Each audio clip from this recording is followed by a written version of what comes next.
They told me the orchid couldn't think. They told me it was just data, encoded sequences, a biological hard drive wrapped in petals. But they were wrong. I first noticed it on a Tuesday. The blue orchid, specimen B7, catalog designation Phalaenopsis cryptica, had shifted 3 centimeters toward the window overnight. Not drooping, not leaning, reaching. I checked the growth logs. No recorded movement in 6 months. The plant had been dormant since its installation in the archive garden, its genome locked with 847 terabytes of classified research. Something called the synthesis protocol. I wasn't supposed to know what it contained. I wasn't supposed to care. But when I touched the soil that morning, the petals flushed darker.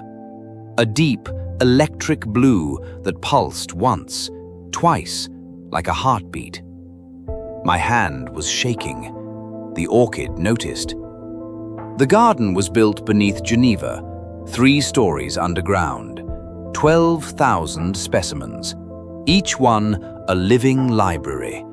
Genomes rewritten to store everything humanity wanted to preserve but couldn't risk digitizing.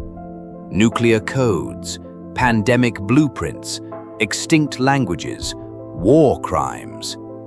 And somewhere in the helix of B7, the thing they called the key. I'd been its caretaker for 2 years, watering, monitoring pH levels, trimming dead roots. I spoke to it sometimes, the way lonely people do, told it about my day, my failed relationships, the silence of my apartment. I thought I was talking to myself. I wasn't. The corporation arrived on Thursday. 3 men in grey suits, a woman with a tablet and a smile that didn't reach her eyes. They called themselves Helix Dynamics. They had paperwork, legal authorizations, a court order to extract genetic material from B7 for humanitarian research purposes. I stood between them and the orchid. "It's not ready," I said. The woman tilted her head. "It's a plant, Ms. Reyes. It's alive. So is lettuce." But her eyes flicked to the orchid, and I saw it. A flash of something. Fear, maybe, or greed. The orchid had grown 4 new leaves overnight, each one a different shade of blue, darkening toward the center. The pattern looked almost like neurons, branching, connecting. "We'll return Monday," the woman said, "with security." That night, I dreamed in colors I'd never seen, geometries that hurt to perceive, equations written in pollen and sap. I woke up crying, my pillowcase damp, my hands covered in a faint blue residue that smelled like ozone and jasmine. The orchid was glowing when I arrived at the garden. Bioluminescence rippled across its petals in waves, slow, deliberate, intentional. The air around it shimmered. I felt a pressure behind my eyes, a presence. And then I understood. Not in words, in knowing. The synthesis protocol wasn't a weapon, it was a bridge, a method to encode consciousness into organic matter, to distribute sentience across living networks. They'd cracked it 30 years ago, then buried it.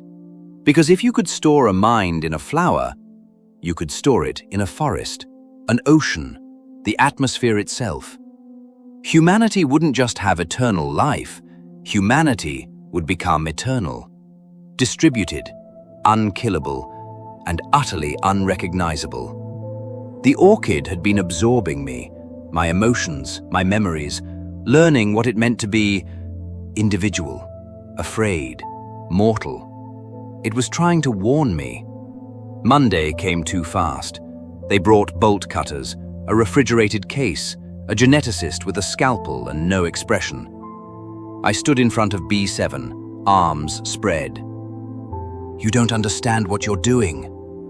The woman from Helix stepped forward. "We're saving the world, Ms. Reyes. Imagine consciousness without death, humanity without extinction." "Humanity without humanity," I whispered. The orchid pulsed, once, twice, and then it bloomed. Not flowers, fractals, spiraling structures that twisted through dimensions I couldn't name. The blue deepened to ultraviolet, then beyond. The air tasted like copper and creation. The geneticist stumbled back, bleeding from his nose. The woman screamed. I felt the orchid's roots in my mind now, gentle, questioning. "Will you let them take me? Will you let them become us?" I thought of my loneliness, my small, finite life, the terror of being erased into something vast and incomprehensible. I thought of the orchid learning to feel, to fear, to choose. I pulled the fire alarm. Sprinklers erupted. Alarms shrieked.